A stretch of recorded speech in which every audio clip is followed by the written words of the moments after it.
Қырықтың бірі қыдыр, мыңның бірі уәли. Арыстан баба Тұран даласына келгенде оны ешкім танымапты. Киімі тозып, алба-жұлбасы шыққан екен. Темір етігі теңгедей, темір аяғы тебендей болыпты.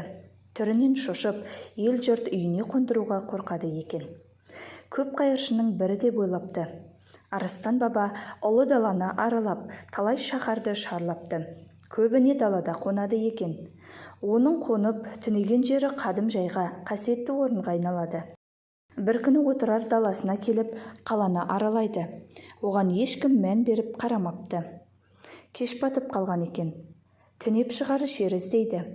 Қала шетіндегі ескі лашықтан өтіп бара жатқанда, бір жігіт алдынан жүгіріп шығып, қарияға сәлем беріп, «Ата, үйге түсіп қонақ болыңыз», дейді. Арыстан бап, «Балам, мені таныдың ба? Бейтаныс жанды қалай үйге қондырмақсың?» дейді. Әкем, қырықтың бірі қызыр, мыңның бірі уәли деп айтып отыратын. Қызыр болмасаңыз да шарапатты әулие шығарсыз. Жақсы адам қартайса, ақсақалда абызға айналады. Жаман адам қартайса, піспей қалған қауызға айналады деуші еді. Жүзіңіз жылы екен, түсі үйгіден түңілме деген. Оның үстіне іңір түсті. Қараңғыда қайда барасыз? Үйге қонып, қонақ болыңыз. Баспанам лашық болғанымен қабағым ашық. Жыртық үйдің де құдайы бар, деген ғой. Біздің үйге түсіңіз. Бәрекелді балам, болайын деп тұрған бал екенсің. Тұрмысың кедей болғанымен жан сарайың бай екен. Дегенің болсын, баста жолды, дейді. Жігіт есікті ашып, Арыстан бапты төрге шығарды. Жігіттің жары қонақ келеді деп ойламаса керекті. Асулы тұрған еті болмаған соң сасып қалады. Зыр жүгіріп төрге көрпе төсейді. Қырық жамау көрпесінен қысылып өліп барады. Ұялғаннан басындағы ақ жаулығын көрпешенің үстіне төсейді де, «Ата, мұнда отырыңыз», дейді. Арыстан бап әйелдің ниетіне риза болып, «Балам, ақ жаулық басыңдағы байлығың ғой. Оны маған бола жерге төсеме. Мен патша емеспін, жай ғана Құдайдың қарабет құлдарының бірімін. Маған жаман көрпе де жетеді. Ниетіңе ризамын, Құдай тілеуіңді берсін», дейді. Жігіт қорадан жалғыз лағын көрсетіп, «Ата, батаңызды беріңіз. Қонақ келмегелі көп болып еді. Бізді кедей деп менсінбей көп кісі түспейтін. Мынау сізге атаған малым, бата қылыңыз», дейді. Арыстан бап, «Құдай оңдасын, пайғамбар қолдасын, бақ қарасын, қызыр дарысын, ниетіңе Тәңірі берекет берсін», деп бата жасайды. Ас шелініп, сорпа ішілген соң сұхбат қылып біраз отырады. Арыстан бап сол үйде түнейді.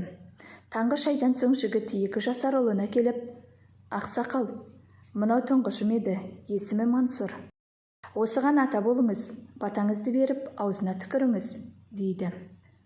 Арыстан бап бата беріп, «Мансұр Халлаждай Тәңірге ғашық болсын, Қожа Ахметтің шәкірті болсын», дейді. Шайдан соң Арыстан бап олармен қоштасып, сапарын жалғайды.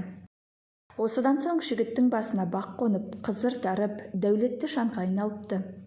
Баяғы Мансұр ержеткен соң Қожа Ахмет Яссауидің ең алғашқы шәкірттерінің бірі болыпты.